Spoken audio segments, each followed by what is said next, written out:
หลวงปู่เทพโลกอุดรพระอภิญญาผู้ทำหน้าที่คุ้มครองพระพุทธศาสนาให้ครบ 5,000 ปีพระพุทธศาสนาไม่ได้เป็นเพียงปรัชญาแต่พระพุทธศาสนายังประกอบไปด้วยหลักธรรมและการปฏิบัติซึ่งผู้ใดก็ตามที่ได้ปฏิบัติจนจิตเข้าถึงสภาวะธรรมอันลึกซึ้งย่อมพบกับปาฏิหาริย์อันเป็นเรื่องเฉพาะตัวยากที่คนอื่นจะยังรู้กับตัวเราได้เรื่องราวของหลวงปู่เทพโลกอุดรหากจะถือเป็นสภาวะธรรมอันหนึ่งจากการปฏิบัติธรรมก็ไม่ผิด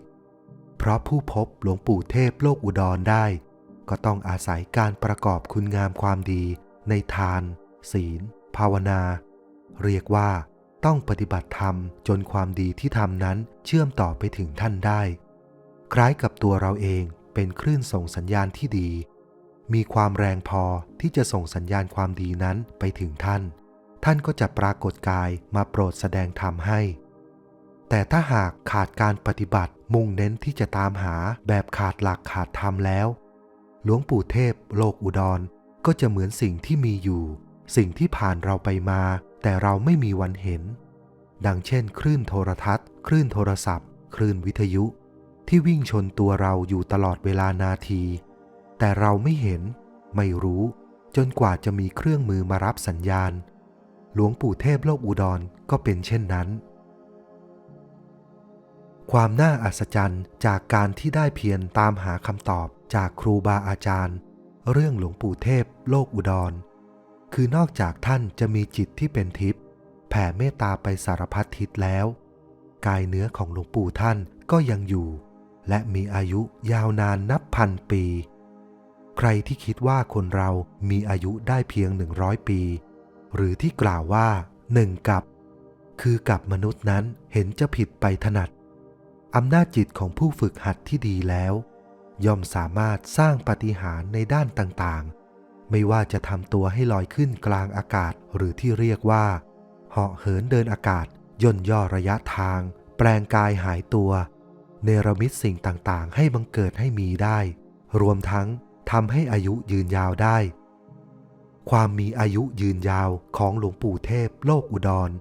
เป็นประเด็นที่ได้รับความสนใจจากเหล่าพุทธศาสนิกชนจำนวนมากว่าเป็นจริงหรือเป็นไปได้หรือที่คนเราจะมีอายุเช่นนั้นมันเป็นไปได้แต่ไม่ใช่วิสัยของคนธรรมดาสามัญมันเป็นวิสัยของผู้ที่ได้ฌานพระพุทธเจ้าบัญญัติเรียกว่าเรื่องฌานวิสัยเป็นเรื่องที่บุคคลธรรมดาอย่าไปคิดให้มากเรื่องเพราะจะปวดหัวไม่มีวันได้คำตอบแม้จะเชื่อแล้วลบหลู่เข้าก็จะเป็นกรรมเป็นเงาติดตามตัวจะพาลงนรกได้ในที่สุดสรุปแล้วหลวงปู่เทพโลกอุดรก็คือเรื่องอจินไตยเป็นเรื่องที่คนธรรมดาสามัญยากจะเข้าใจได้ด้วยการขบคิดทางวิทยาศาสตร์แต่สำหรับผู้ที่มีศรัทธาผู้ที่ปฏิบัติกรรมฐานเร่งสร้างคุณงามความดีดุจว่าปูผ้ารองรับบาตรของหลวงปู่ท่านเขาเหล่านั้นย่อมมีประสบการณ์ที่จะได้พบเห็นหลวงปู่โลกอุดรกันมาแล้วและไม่ต้องไปเถียงกับใครว่าหลวงปู่โลกอุดรมีจริงหรือไม่หรือแบบนี้เรียกว่าปัจจตังคือรู้เฉพาะตนเท่านั้นเล่าให้ฟังหวังว่าคลิปนี้จะเป็นการยืนยันว่าหลวงปู่มีจริงและผู้ปฏิบัติธรรมถึงก็มีอยู่เป็นพยานอยู่และหวังได้ว่าอย่างน้อยที่สุดท่านผู้ฟังเมื่อได้ฟังคลิปนี้แล้วจะเกิดศรัทธาความเพียรในการปฏิบัติธรรมมากยิ่งขึ้นจนพบโลกอุดรภายในและโลกอุดรภายนอกในที่สุดในพระพุทธศาสนาได้แบ่งประเภทพระอรหันต์ไว้4 ประเภทได้แก่พระอรหันต์สุกขะวิปัสสกะหมายถึงพระอรหันต์ที่จิตวิมุตติหลุดพ้นแต่ไม่มีปาฏิหาริย์อิทธิฤทธิ์ใดๆประเภทที่2เรียกว่าพระอรหันต์เตวิชชะหมายถึงพระอรหันต์ที่มีความสามารถทางด้านการอย่างรู้วาระจิตของคนของสัตว์ของเทวดาระลึกชาติต่างๆได้ประเภทที่3เรียกว่าพระอภิญญาพระอรหันต์ที่ทรงอภิญญามีความสามารถทางด้านเหาะเหินเดินฟ้า จำแรงแปลงกายล่องหนหายตัวรู้ความคิดของสรรพสัตว์ประเภทที่ 4เรียกว่าพระอรหันต์ปฏิสัมภิทาญาณพระอรหันต์ประเภทนี้มีความสามารถครอบคลุมทั้งเตวิชชะและอภิญญาและมีความสามารถพิเศษขึ้นมาอีกคือสามารถรู้ภาษาของทุกเผ่าพันธุ์ภาษาสัตว์ภาษาคนรู้หมดและมีความอัจฉริยะด้านการย่อการขยายความในการเทศในพระคัมภีร์อีกด้วยหลวงปู่เทพโลกอุดรเป็นพระอรหันต์ประเภทที่ 4นี่เองท่านเป็นตำนานแห่งพระอรหันต์ในสุวรรณภูมิที่กล่าวขวัญกันมากที่สุดแม้จะมีหลายคนไม่เชื่อแต่หลายท่านกลับมีประสบการณ์ตรงเกี่ยวกับหลวงปู่เทพโลกอุดรพระอริยเจ้าครูบาอาจารย์หลายคนยืนยันชัดเจนว่าหลวงปู่เทพโลกอุดรมีตัวตนอยู่จริงๆไม่ใช่เรื่องเล่าเล่นๆหรือโกหกพกลมแต่อย่างใดปัญหาก็คือถ้าหลวงปู่เทพโลกอุดรมีจริงแล้วท่านอยู่ที่ไหนหลายท่านอาจจะเพียรพยายามเข้าป่าเข้าดงหรือไปตามสถานที่ต่างๆที่เขาว่ามีหลวงปู่เทพโลกอุดรมาปรากฏตัวณที่นั่นที่นี่แล้วไปเสาะแสวงหาส่วนมากก็จะคว้าน้ำเหลวไปหมดยากที่จะเจอเพราะถือว่าตามหาท่านผิดวิธีการตามหาหลวงปู่เทพโลกอุดรที่แท้จริงแล้วก็คือการมองกลับเข้ามาในใจของเรานั่นเองไม่ต้องดันด้นไปแสวงหาที่ไหนต่อไหนให้ไกลไปจากตัวเราเลยหลวงปู่เทพโลกอุดรท่านอยู่ในทุกๆสิ่งที่สามารถเห็นได้ในทุกๆแห่งมีปัญหาแต่ว่าตาของเราบริสุทธิ์ผุดผ่องพอที่จะเห็นท่านได้หรือเปล่าตราบเท่าที่ใจยังถูกปิดบังไว้ด้วยกิเลสตราบนั้นมีตาดีๆก็เหมือนมีตาบอดเพราะเห็นแต่โลกกิเลสไหนเลยจะเห็นถึงความเป็นโลกอุดรได้เมื่อตราบเท่าที่เรายังไม่เห็นโลกอุดรในตัวเราไหนเลยจะเห็นโลกอุดรภายนอกได้โลกอุดรปรากฏชัดตามธรรมชาติแท้แต่เมื่อยังอยู่ในอำนาจกิเลสก็ไม่มีวันเห็นปาฏิหาริย์ในพระพุทธศาสนานั้นมีจริงหลวงปู่เทพโลกอุดรท่านมีตัวตนอยู่จริงเพื่อเป็นการสร้างขวัญและกำลังใจให้แก่ท่านผู้ปฏิบัติทั้งหลายหากว่าท่านผู้หนึ่งผู้ใดเกิดศรัทธาจากการฟังคลิปนี้ก็ให้เพียรทำพระกรรมฐานอธิษฐานเอาเถิดให้ตนได้พบหลวงปู่เทพโลกอุดรก็คงสมหวังได้ในที่สุดหลวงปู่เทพโลกอุดรจึงเป็นเสมือนตัวแทนแห่งโลกอุดรที่เราจะพบท่านอยู่ภายในใจเป็นเครื่องหมายแห่งความดีความงามที่หลีกเร้นซ่อนอยู่ไม่มีใครรู้เห็นแต่ว่าเป็นสิ่งที่มีอยู่จริงถ้าไม่ปฏิบัติก็ไม่รู้ได้จนหลายท่านคิดว่าเป็นเรื่องที่เหลวไหลโลกอุดรอยู่ภายในใจของทุกคนได้รูปร่างหลายๆรู้พระสงฆ์หลายๆท่านก็อาจจะเป็นโลกอุดรโดยที่เราไม่รู้ได้เลยจะรู้จะเข้าใจว่าท่านใดเป็นโลกอุดรก็ต่อเมื่อเราปฏิบัติจนถึงโลกอุดรนั่นเองเรื่องราวของหลวงปู่โลกอุดรเป็นเรื่องที่เล่าลือกันมาเป็นเวลา60 ปีที่ผ่านมามีเรื่องราวประสบการณ์ของผู้ที่ได้พบเจออาทิเช่นได้ใส่บาตรได้พบในนิมิตได้ฟังหลวงปู่เทศนาสั่งสอนอย่างใดอย่างหนึ่งมาโดยตลอดระบุว่าหลวงปู่โลกอุดรเป็นพระภิกษุที่ลี้ลับไปมาไร้ร่องรอยปรากฏกายได้ทุกรูปแบบทรงซึ่งอภิญญาสูงสุดมีอายุยืนนานหลายร้อยหลายพันปีมาแล้วไม่อาจจะคำนวณนับได้แม้แต่ชื่อเรียกท่านเองก็เป็นเพียงชื่อสมมุติเท่านั้นไม่มีใครรู้จักนามท่านจริงๆว่าคือใครมีข้อสันนิษฐานเกี่ยวกับหลวงปู่โลกอุดรไว้มากมายหลายข้อมูลบางก็ว่าท่านคือพระภิกษุรูปสุดท้ายที่พระพุทธองค์ทรงประทานเอหิภิกขุอุปสัมปทาให้โดยตรงและมีพระพุทธบัญชาให้รักษาพระพุทธศาสนาให้ครบถ้วน 5,000 ปีบางกล่าวว่าหลวงปู่โลกอุดรอาจจะเป็นพระอุปคุตเถระผู้ทรงอภิญญาสมาบัติสูงสุดองค์หนึ่งได้รับพุทธบัญชาให้ดูแลพระพุทธศาสนาจนครบ 5,000 ปีจึงเข้านิพพานปัจจุบันทางเหนือของประเทศไทยรวมไปถึงไทยใหญ่พม่ามอญ ก็ยังเชื่อว่าพระอุปคุตยังมีชีวิตอยู่และจะมาโปรดในวันพระจันทร์เต็มดวงตรงกับวันพุธโดยทางเหนือจะเรียกวันนี้ว่าวันเพ็งพุธจะมีการใส่บาตรเที่ยงคืนในวันนี้ด้วยบ้างก็เชื่อว่าหลวงปู่โลกอุดรคือพระอุตรเถระผู้มาพร้อมกับพระโสนเถระเป็นสมณทูตที่พระเจ้าอาโศกมหาราชส่งมาเผยแพร่พระพุทธศาสนาในสุวรรณภูมิเชื่อกันว่าพระอุตรเถระนั้นดำรงสังขารขันธ์อยู่เพื่อดูแลพระพุทธศาสนาในสุวรรณภูมิในทุกๆข้อมูลจะมีความเชื่อร่วมกันอย่างน้อยหนึ่งข้อคือ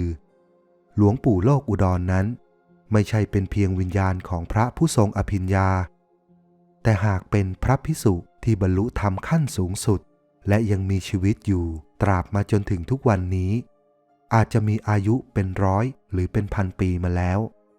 ด้วยเหตุผลที่ว่าทำหน้าที่รักษาดูแลพระพุทธศาสนาให้ครบ 5,000 ปีนั่นเองนอกจากข้อมูลทางด้านการสันนิษฐานแล้วหากเรามองย้อนดูประวัติของพระเกจิอาจารย์พระวิปัสสนาจารย์ที่เคยประสบความสำเร็จในอดีตที่มีอภิญญาที่เป็นที่โจษจันมาหลายรูปก็จะพบว่าท่านเหล่านั้นล้วนมีประสบการณ์หรือเรื่องเล่าที่เกี่ยวกับพระภิกษุลึกลับรูปหนึ่งที่ทำหน้าที่เป็นครูของท่านเหล่านั้นอาจจะทางนิมิตกรรมฐานหรือธุดงค์ไปในป่าแล้วพบเจอโดยบังเอิญ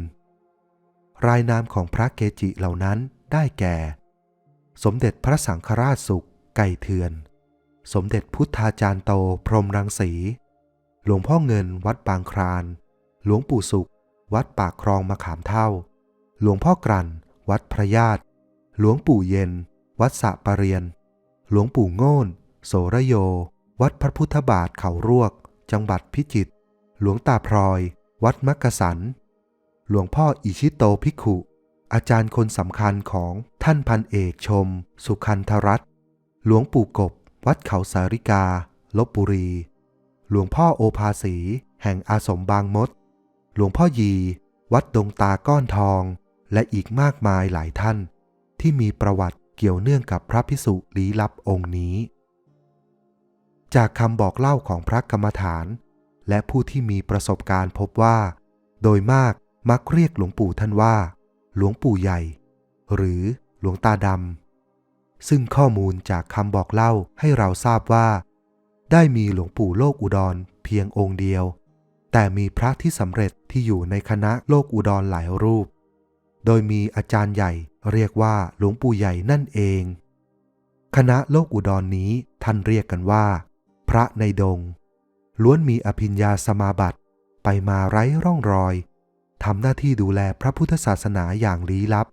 คอยคุ้มครองผู้ประพฤติปฏิบัติธรรมให้รอดปลอดภัย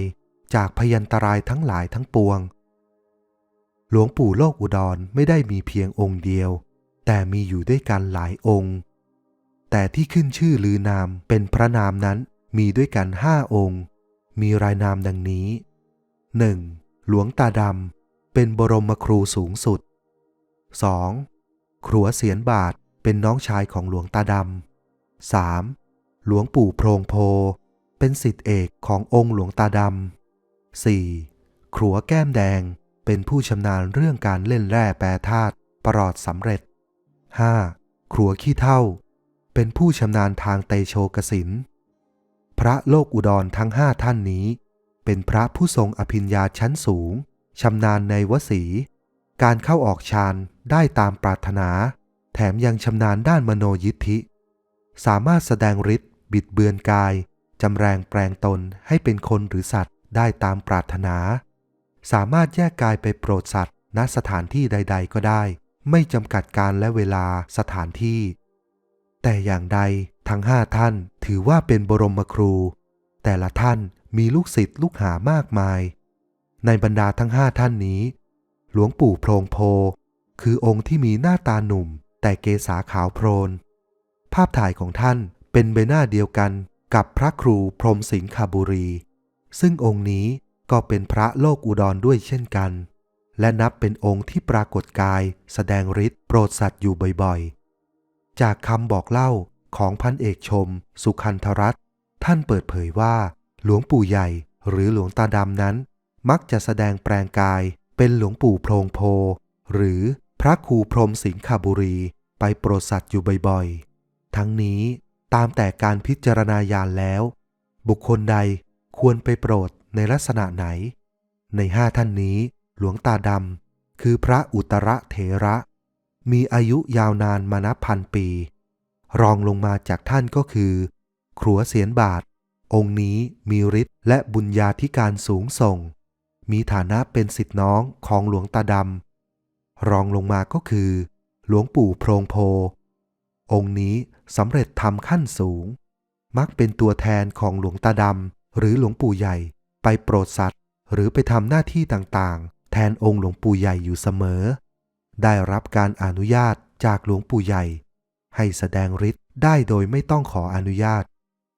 องค์ต่อมาคือครัวแก้มแดงองค์นี้ชำนาญในสมาบัติ8และยังสามารถเล่นแร่แปรธาตุเหล็กไหลไพรดำประหลอดกายสิทธิ์ท่านชำนาญด้านนี้มากสำเร็จธาตุสำเร็จประหลอดมีอายุยืนยาวได้เป็นกับนับล้านปีด้วยอานิสงส์สมาบัติ8และอำนาจจากประหลอดกายสิทธิ์ครัวแก้มแดงหากท่านอมประหลอดวิเศษไว้ในปากข้างซ้ายแก้มซ้ายของท่านจะแดงระเรื่อขึ้นมาหากเปลี่ยนไปอมข้างขวาแก้มข้างขวาก็จะแดงขึ้นมาแทนท่านจึงมีนามเรียกตามลักษณะว่าครัวแก้มแดง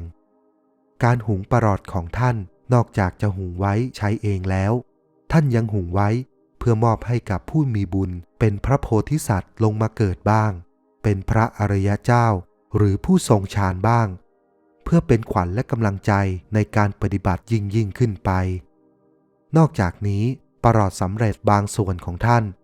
ยังฝังไว้ตามแผ่นผาโขดหินรอคอยผู้ที่มีบุญมาค้นพบและนำไปเป็นประโยชน์ต่อตัวเองสังคมและพระศาสนาองค์ท่านนั้นเป็นครูบาอาจารย์ด้านประหลอดที่สำคัญที่สุดท่านหนึ่งปัจจุบันหลายท่านต่างสังเกตว่าหลวงปู่โอภาสีซึ่งมีปานดำที่แก้มข้างซ้ายตัวท่านน่าจะเป็นครัวแก้มแดงกลับชาติมาเกิดก็อาจจะเป็นได้ทั้งนี้หลวงพ่อโอภาสีเองท่านก็หุงประหลอดและสำเร็จประหลอดด้วยดูได้จากสมัยที่ท่านหุงประหลอดที่วัดบวรนิเวศท่านมีพฤติกรรมปีนขึ้นไปอยู่บนยอดเจดีย์แล้วตะโกนว่าโอภาสีจะเหาะแล้วโอภาสีจะเหาะแล้วจากนั้นท่านก็กระโดดลงมาจากยอดเจดีย์หน้าตาเฉยใครๆก็คิดว่าท่านคอหักตายแน่ๆแต่ที่ไหนได้ท่านลงมาปุ๊บก็เดินต่อเข้ากุฏิหน้าตาเฉยไม่มีกระดูกหักหรือได้รับอันตรายแต่อย่างใดกล่าวมาถึงตรงนี้แล้วยังมีหลวงปู่เชยที่เขาแรดจังหวัดชลบุรีครูบาอาจารย์ของเซียนสูงหรือพรหมเชยธีระอีกท่านหนึ่งที่ท่านเล่นประหลอดและสำเร็จประหลอดด้วยเช่นกันและมีพฤติกรรมเช่นเดียวกันกับหลวงพ่อโอภาสีคือท่านปีนไปบนต้นตาลแล้วตะโกนว่ากูจะเหาะแล้วโว้ยกูจะเหาะแล้วโว้ยจากนั้นก็กระโดดลงมาปรากฏว่าท่านตกลงมาบนพื้นไม่ได้รับอันตรายแต่อย่างใดเดินตัวปลิวให้คนที่เฝ้ามองตื่นเต้นและก็งงกันไปก็เท่านั้นว่าท่านทำได้อย่างไรผู้เล่าทราบมาจากอาจารย์โยธินซึ่งปัจจุบันเป็นผู้เชี่ยวชาญเรื่องการหุงประหลอดคนเดียวคนสุดท้ายของเมืองไทยเล่าว่าสมัยก่อนคุณตาของแกก็เคยเห็นคนสำเร็จประหลอดปีนต้นตาลเพื่อเอาลูกตาลแต่ปรากฏว่าลมพัดมาทำเอาบันไดที่ปีนต้นตาลนั้นล้มลงตาแก่คนนี้พอจะลงมาก็จะกระโดดลงมาเฉยๆตกลงพื้นดังตุบแต่แกก็ไม่เป็นอะไรนี่แหละคนที่มีประหลอดวิเศษท่านว่าร่างกายจะเบาเหมือนประหนึ่งว่าจะลอยได้แต่หากสำเร็จขั้นสูงสุดก็จะสามารถเหินฟ้านภาอากาศไปไหนต่อไหนได้ตามใจชอบจะไปฟ้าป่าหิมพานต์ก็ยังได้รอยต่อเรื่องครัวแก้มแดงหลวงพ่อโอภาสีและประหลอดสำเร็จ ยังคล้องจองกันพอดีกับเรื่องของหลวงพ่อยีวัดดงตาก้อนทองเพราะในประวัติของท่านเล่าว่าเมื่อเด็กเล็กนั้นหลวงพ่อยีหรือเด็กชายยีได้ธุดงค์ไปกับพระภิกษุลึกลับรูปหนึ่งพระรูปนี้เป็นที่ศรัทธาของบิดามารดาท่านจึงยอมมอบท่านให้ติดตามพระรูปนี้ท่านเล่าว่าพอพ้นหมู่บ้านที่ท่านอยู่พระภิกษุดังกล่าวก็หยิบเอาวัตถุบางอย่างที่มีลักษณะเป็นเม็ดกลมๆเข้าอมไว้ในปากฉับพลันร่างกายของพระผู้เฒ่าก็เปลี่ยนไปกลายเป็นพระหนุ่มขึ้นมาทันทีเรื่องเม็ดกลมๆที่พระผู้เฒ่าอมเข้าไปในปากจะเป็นอื่นไปไม่ได้วัตถุสิ่งนั้นย่อมต้องเป็นประหลอดสำเร็จอย่างแน่นอนจากนั้นพระธุดงค์รูปดังกล่าวก็พาเด็กชายยีในวันนั้นเข้าป่าลึกเพื่อฝึกวิชาจนต่อมาเป็นหลวงพ่อยีผู้ทรงอภิญญาในเวลาต่อมานั่นเององค์ต่อมาที่จะกล่าวถึงเป็นองค์สุดท้ายในบรรดาคณาจารย์ทั้ง5แห่งโลกอุดรก็คือครัวขี้เถ้าเผาแหลกลานองค์นี้มีพฤติกรรมที่แปลกก็คือมักนุ่งห่มจีวรแบบขอไปทีทั้งนี้เพราะท่านหลุดจากสมมุติไปแล้วไม่มีการยึดมั่นในรูปนามแต่อย่างใดในเวลาปกตินั้นท่านจะก่อกองไฟไว้ตลอดและใครถวายอะไรได้อะไรมาก็จะเผาทิ้งเสมอพฤติกรรมของท่านสอดคล้องกับครูบาอาจารย์อยู่4องค์ก็คือ 1. หลวงปู่กบองค์นี้จุดไฟตะเกียงไว้ตลอดและไม่มีการสะสมเผาตลอดเหมือนกัน 2. หลวงพ่อโอภาสีองค์นี้จุดไฟอยู่หน้ากองไฟตลอดใครถวายอะไรมาท่านเผาหมดเช่นกันทั้งนี้ท่านได้นิสัยสืบมาจากหลวงปู่กบวัดเขาสาริกานั่นเอง 3. หลวงปู่สวงเทวดาเดินดินผู้วิเศษแห่งภูตะแบงองค์นี้เป็นพระเขมรจุดไฟก่อไฟตลอดเวลาใครให้อะไรมาท่านเผาเกลี้ยงทั้ง3องค์นี้มีลักษณะเด่นเหมือนกันก็คือจุดกองไฟและนอกจากนั้นยังมีพฤติกรรมที่คล้ายๆกันในด้านอื่นอีกเช่นชอบนั่งยองๆนั่งชันเข่าเหมือนกันมักห่มจีวรแบบขอไปทีส่วนอีกองค์หนึ่งที่มีพฤติกรรมจุดไฟไว้ตลอดเช่นกันแต่เป็นการจุดเทียนเรียกว่าไปไหนมาไหนท่านต้องมีเทียนเล่มหนึ่งจุดไฟไว้เสมอนั่นก็คือหลวงปู่ทองอายนะวัดราชโยธาองค์นี้ท่านจุดเทียนไว้ตลอดและเทียนของท่านนั้นไม่มีวันจะดับไม่ว่าท่านจะเดินไปกลางทุ่งหรือไปไหนมาไหนท่านจะจุดไว้ตลอดเดินผ่านทุ่งที่มีลมพัดมาแรงเทียนของหลวงปู่ทองก็ไม่เคยดับแม้เดินฝ่าฝนเทียนโดนทั้งลมทั้งน้ำก็ไม่ดับเป็นไปได้ว่านี่คือวิชากสิณไฟของหลวงปู่ทองท่านและก็นับว่าท่านเป็นอีกหนึ่งตำนานกสิณไฟของเมืองไทยของเราที่คณะหลวงปู่เทพโลกอุดรซึ่งดำรงธาตุขันธ์อยู่มาเป็นพันปีนั้นคือท่านใช้วิชาพิเศษอธิษฐานจิตเพื่ออยู่ต่อไปได้อีกด้วยอิทธิบาท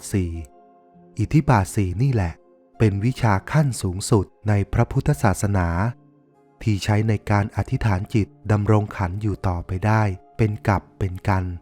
หากมีความประสงค์ที่จะให้เป็นเช่นนั้นเมื่อพูดถึงอิทธิบาท4ก็ต้องยกเอาพระพุทธประวัติตอนแห่งการปรงสังขาร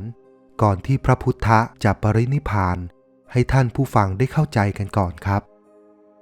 อิทธิบาท4คือธรรมอันเป็นพื้นฐานแห่งการทำให้เกิดฤทธิ์หรือธรรมอันเป็นเหตุให้สำเร็จสมประสงค์ทุกประการเป็นธรรมที่จำเป็นต้องหมั่นน้อมนำเข้ามาอบรมจิตใจอย่างยิ่งเพราะเป็นบ่อเกิดแห่งฤทธิ์อำนาจแห่งจิตคือฉันทะคือความพอใจอันหมายถึงความต้องการสำเร็จกิจที่พึงประสงค์อย่างแรงกล้าวิริยะคือความเพียรอันหมายถึงความบากบั่นมุ่งมั่นไม่ย่อท้อต่อการงานการฝึกจิตเป็นงานหลักของสมณะพยายามขยับให้สูงยิ่งขึ้นไปไม่ย่อท้อจิตตะคือความสนใจเอาใจใส่อย่างมุ่งมั่นมีจุดหมายที่แน่วแน่ในธุระของตน วิมังสาคือการไตร่ตรองการพิจารณาไต่สวนทวนหาเหตุผลเลือกคัดสรรคัดกรองในเหตุผลในการงานนั้นโดยผู้ที่ฝึกฝนสมาธิจะต้องน้อมนำเอาธรรมทั้ง4ประการนี้เป็นฐานในการฝึกเจริญสมาธิก่อนเมื่อได้สมาธิแล้วจึงอาศัยสมาธินั้นในการเจริญกุศลธรรมให้เต็มที่เต็มกำลังซึ่งเรียกว่าประธานสังขารหรือการแต่งความเพียร นั่นเองวิธีการเจริญสมาธิโดยอาศัยอิทธิบาท4นี้มีผลนานาประการในการเกื้อหนุนให้บรรลุธรรมและได้ฤทธิ์อำนาจแห่งจิตซึ่งสามารถใช้อธิษฐานฤทธิ์ได้นานาประการแม้การมีชีวิตอยู่เป็นเวลานานก็ทำได้เรื่องนี้พระผู้มีพระภาคเจ้าทรงแย้มพรายให้พระอานนท์ได้สดับรับฟังหลายครั้งเพื่อให้พระอานนท์กราบทูลอาราธนาให้พระพุทธองค์ทรงอธิษฐานใช้อิทธิบาท4เพื่อยืดพระชนชีพให้ยืนยาวออกไปอีกแต่ทว่าครั้งนั้นพระอานนท์ไม่นึกรู้ทันจึงนิ่งเงียบเสียทุกครั้งดังนั้นพระพุทธองค์จึงทรงกระทำการปรงสังขารกำหนดวันเข้าสู่มหาปรินิพพานต่อมาเมื่อภายหลังที่พระอานนท์ทราบความในที่ทรงแย้มพรายให้ฟังก็สายไปเสียแล้วเพราะธรรมเนียมของพระพุทธเจ้าทุกพระองค์เมื่อทรงปรงอายุสังขารแล้วก็มิอาจจะเปลี่ยนแปลงได้เรื่องนี้ภายหลังจากการถวายพระเพลิงพระบรมสรีระของพระพุทธองค์แล้วพระภิกษุหมู่ใหญ่อันมีพระมหากัสสปะเถระเป็นประมุขจึงได้ตำหนิพระอานนท์ในข้อนี้เมื่อคราวกระทำปฐมสังคายนาเมื่อผู้ฟังทุกท่านได้เข้าใจเรื่องอิทธิบาท4แล้วว่ามีความสำคัญอย่างไรและจะสามารถอธิษฐานใช้ได้อย่างไรแล้วก็ต้องกลับมาเรื่องของหลวงปู่เทพโลกอุดรกันต่อที่ยกเรื่องอิทธิบาท4ขึ้นมาก่อนก็เพราะว่าองค์หลวงปู่เทพโลกอุดรท่านดำรงขันอยู่ได้ด้วยอิทธิบาท4ถึงตรงนี้ท่านผู้ฟังอาจจะนึกสงสัยว่าเมื่อหลวงปู่อธิษฐานใช้อิทธิบาท4ในการดำรงขันนั้นก็แสดงว่าองค์หลวงปู่ท่านดำรงชีพอยู่มานานเป็นร้อยปีอย่างนั้นหรือก็ต้องบอกว่าใช่แต่ไม่ใช่100 ปีเพราะว่าในยุคสมัยที่หลวงปู่ท่านเริ่มเข้ามาในดินแดนสุวรรณภูมิก็ประมาณ235 ปีหลังพุทธปรินิพพานซึ่งตรงกับยุคของพระเจ้าอาโศกมหาราชหรือเมื่อประมาณ 2,000 กว่าปีที่ผ่านมาพระเจ้าอาโศกมหาราชทรงเป็นจักรพรรดินักรบที่เก่งกล้าอย่างยิ่งแห่งราชวงศ์โมริยะทรงเคยเป็นจักรพรรดิที่โหดร้ายป่าเถื่อนและกระหายสงครามมาก่อนจึงได้รับพระนามว่าจันทาอโศกซึ่งแปลว่าพระเจ้าอาโศกผู้โหดเหี้ยมแต่ภายหลังที่พระองค์ทรงปราบแคว้นกาลิงคะแล้วพระองค์ทรงเกิดความสลดสังเวชที่ทอดพระเนตรเห็นผู้คนจำนวนมากต้องบาดเจ็บล้มตายลงเป็นใบไม้ร่วงซึ่งเกิดจากการที่พระองค์กระหายสงครามดังนั้นพระองค์จึงทรงหลีกเล้นพระวรกายไปหามุมสงบเพื่อทบทวนเหตุการณ์ที่ผ่านมานับตั้งแต่ทรงรบพุ่งฆ่าฟันกันเองในหมู่พระญาติและการขยายพระราชอำนาจซึ่งผลที่ได้แม้ว่าจะทรงรวบรวมดินแดนเข้าเป็นพระราชอาณาจักรอันยิ่งใหญ่แล้วก็ตามแต่ก็ทรงทำให้ผู้คนและทวยทหารต้องล้มตายเป็นแสนคนและภาพล่าสุดที่ทรงเห็นก็คือลูกเด็กเล็กแดงและคนชราที่ต้องสังเวยชีวิตในสมรภูมิเลือดที่พระองค์เป็นผู้ก่อขึ้นมาแต่ในขณะที่กำลังทรงตรึกตรองอยู่นั้นก็ทรงได้พบกับสามเณรน้อยองค์หนึ่งนามว่านิโครทะจึงเกิดความเลื่อมใสและสามเณรน้อยก็ได้แสดงธรรมให้ทรงรู้จักกับความจริงแห่งชีวิตและบาปบุญคุณโทษพระเจ้าอโศกจึงเห็นความจริงในสัจธรรมอย่างแจ่มแจ้งจึงทรงประกาศตนเข้านับถือพระพุทธศาสนายึดเอาพระรัตนตรัยเป็นที่พึ่งและหลังจากนั้นก็ทรงทำนุบำรุงพระศาสนาอย่างเต็มกำลังทรงสร้างถาวรวัตถุทางพระพุทธศาสนา ไว้เป็นจำนวนมากเช่นพระสถูปและเสาหินรูปธรรมจักรตลอดจนการสร้างอักษรพราหมณีเพื่อใช้ในการจารึกพระคัมภีร์และมีการส่งพระออกไปเป็นสมณทูตยังแว่นแคว้นต่างๆเพื่อเผยแพร่พระศาสนาให้เป็นที่รู้จักของผู้คนโดยทั่วไปนับว่าพระองค์ทรงเป็นพระจักรพรรดิที่มีประโยชน์ต่อพระพุทธศาสนาเป็นอย่างมากเลยทีเดียวในภายหลังประชาชนจึงได้ถวายพระนามว่าพระเจ้าธรรมาอโศกราชซึ่งแปลว่าพระเจ้าอโศกผู้ทรงธรรมกล่าวสำหรับคณะของพระโสนะและพระอุตระนั้นคณะของท่านจะมีอุบาสกอุบาสิกาพร้อมด้วยสามเณรติดตามมากับคณะพระธรรมทูตด้วยอาทิเช่นสามเณรอิสิทธิ์สามเณรคุณะสามเณรนิตยะอุบาสกเขมทะอุบาสิกาอนีคะซึ่งมีบริวารติดตามมาด้วยกันอีก38คนโดยได้เดินทางมากับเรือสำเภาและขึ้นบกมาพักที่วัดช้างค่อมในเมืองนครศรีธรรมราชณ14 ค่ำเดือนอ้ายปีพ.ศ.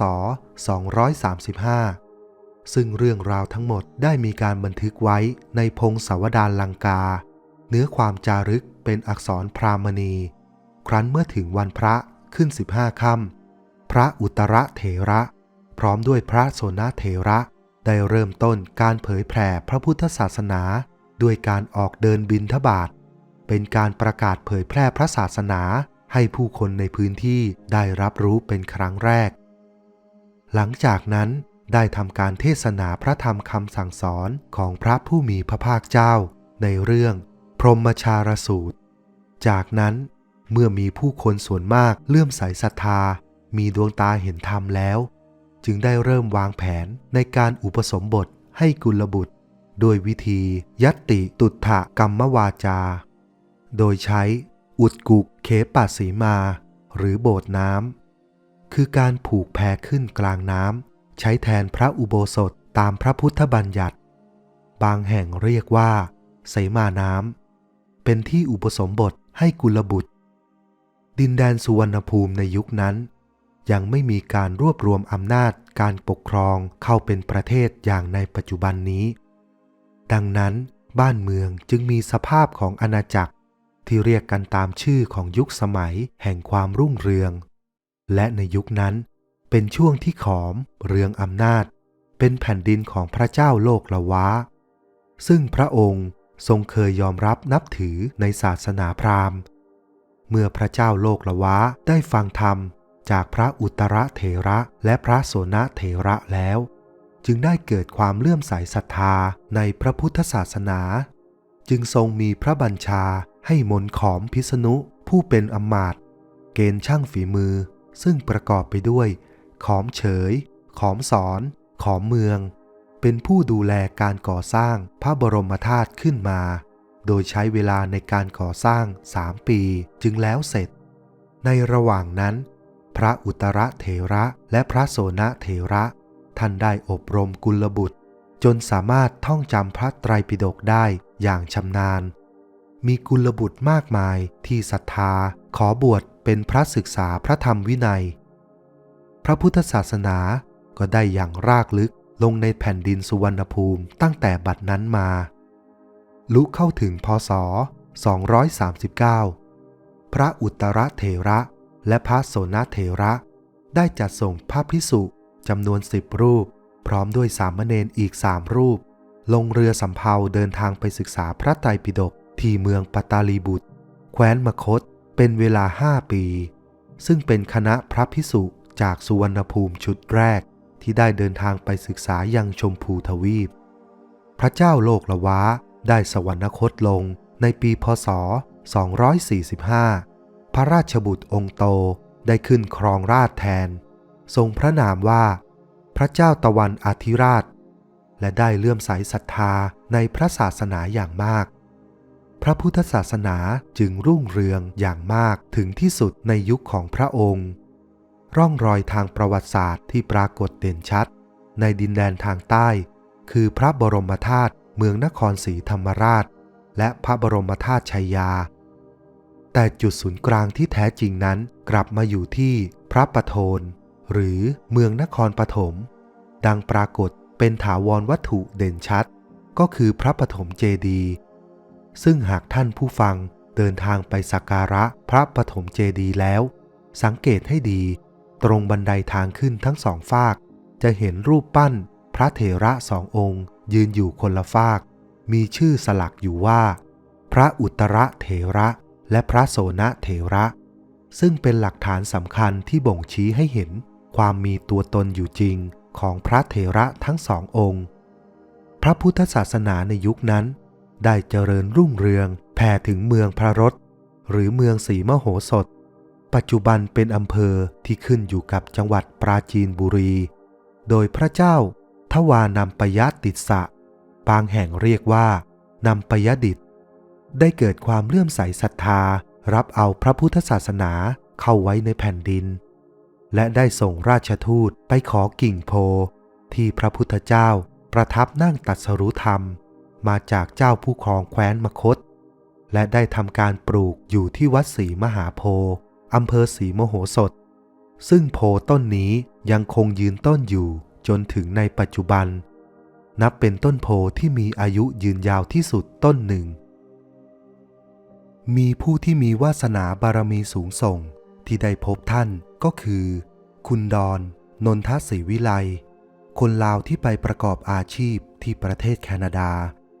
ท่านผู้นี้ปฏิบัติธรรมอย่างเคร่งครัดถือเอกามังสวิรัติมานานกว่า10 ปีซึ่งพระบรมครูเทพโลกอุดรท่านโปรดปรานมากคุณดอนนนทศรีวิไลและครอบครัวท่านเคารพนับถือบรมครูเทพโลกอุดรมากและได้เล่าให้ฟังว่าได้พบเห็นบรมครูเทพโลกอุดรด้วยตาเนื้อ2 ครั้งครั้งแรกหลังจากเสร็จจากการนั่งสมาธิประจำวันเป็นเวลาทางประเทศแคนาดาเที่ยงคืน2 นาทีปรากฏว่ามีพระภิกษุชรารูปหนึ่งเดินเข้ามาในบ้านของท่านแล้วคุณดอนทราบทางจิตว่าเป็นบรมครูพระเทพโลกอุดรแน่จึงก้มลงกราบและเรียนถามว่าหลวงปู่คือพระเทพโลกอุดรใช่ไหมท่านตอบว่าใช่คุณดอนไม่ทันได้เตรียมตัวและไม่ได้ถามถึงข้อปฏิบัติธรรมจึงถามว่าพระพิมพ์ที่อาจารย์ประถมฝากมาให้เป็นของหลวงปู่อธิษฐานจิตจริงหรือเปล่าท่านตอบว่าจริงต่อจากนั้นคุณดอนก็ตื่นเต้นไม่ทราบจะถามอะไรอีกต่อไป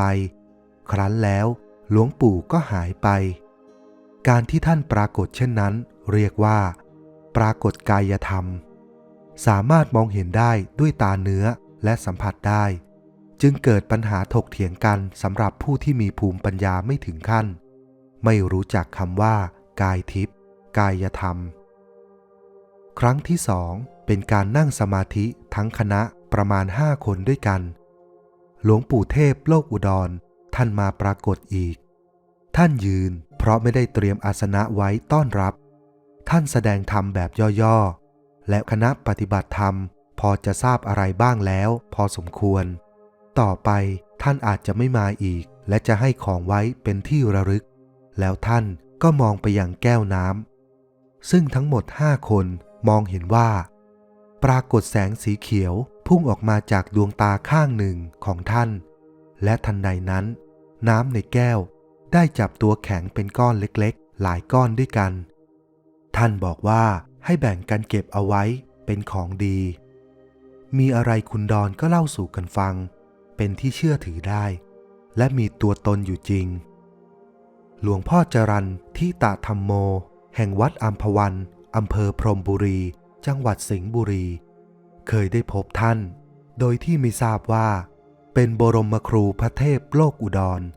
พบที่โคนต้นไทรใหญ่โดยได้รับการบอกเล่าจากเจ้าของที่ดินว่าถึงปีหลวงปู่พระเทพโลกอุดรจะมาปักกรดอยู่ชั่วระยะเวลาหนึ่งเจ้าของที่ดินเล่าว่าตั้งแต่จำความได้จนถึงอายุ80 ปีเศษหลวงปู่ก็ยังทรงลักษณะเดิมไม่แปลเปลี่ยนไปหลวงพ่อจรัญเรียกท่านว่าหลวงพ่อดำและได้ศึกษาวิปัสสนากรรมฐานจากท่านพอสมควรบางทีคนที่มีวาสนาได้พบท่านแล้วจะไม่รู้จัก ว่าท่านเป็นใครก็มีอยู่มากคณะหลวงปู่เทพโลกอุดรซึ่งเป็นชาวเนปาลการที่ท่านพูดภาษาไทยได้ก็เนื่องจากท่านบรรลุปฏิสัมภิทาญาณสามารถรู้ภาษาคนและสัตว์ได้ท่านชอบปรากฏองค์ทางป่าเมืองกาญจนบุรีเช่นอำเภอไซโยกอำเภอทองผาภูมิและครั้งล่าสุดท่านปรากฏองค์ที่เขาใหญ่ท่านอภิชิโตภิกขุและท่านพันเอกชมสุคันธรัตน์ได้ไปเฝ้าท่านอยู่นานวันและท่านอภิชิโตภิกขุได้มรณภาพได้ไม่นานเรื่องราวบางตอนได้อาศัยท่านอภิชิโตภิกขุเป็นผู้บอกเล่ามิได้เป็นนวนิยายเลื่อนลอยไม่จำเป็นต้องรอการพิสูจน์และโปรดเข้าใจด้วยว่าภาพหลวงปู่พระเทพโลกอุดรองค์ที่3ที่มีนามว่าพระอิเกสาโรหรือหลวงปู่โพรงโพในการปรากฏกายธรรมในปัจจุบันส่วนมากมักจะเป็นหลวงปู่พระเทพโลกอุดรองค์ที่3และแทรกซ้อนไปด้วยหลวงปู่แจ้งญาณซึ่งเป็นศิษย์เอกคู่กับสมเด็จพระราชวังบวรวิชัยชาญซึ่งท่านทั้งสองท่านอภิชิโตภิกขุเรียกว่าครูฝึกปกติหลวงปู่ไม่ได้ลงมือสอนวิชาด้วยตนเองให้ศึกษากับครูฝึกเมื่อจบขั้นแล้วท่านจึงจะทำการทดสอบทุกครั้งไปขอขอบคุณที่มาของข้อมูลหนังสืออภินิหารหลวงปู่เทพโลกอุดรโดยสวระฤาษีเว็บไซต์วัดถ้ำขวัญเมืองและชมรมวัชรธาตุ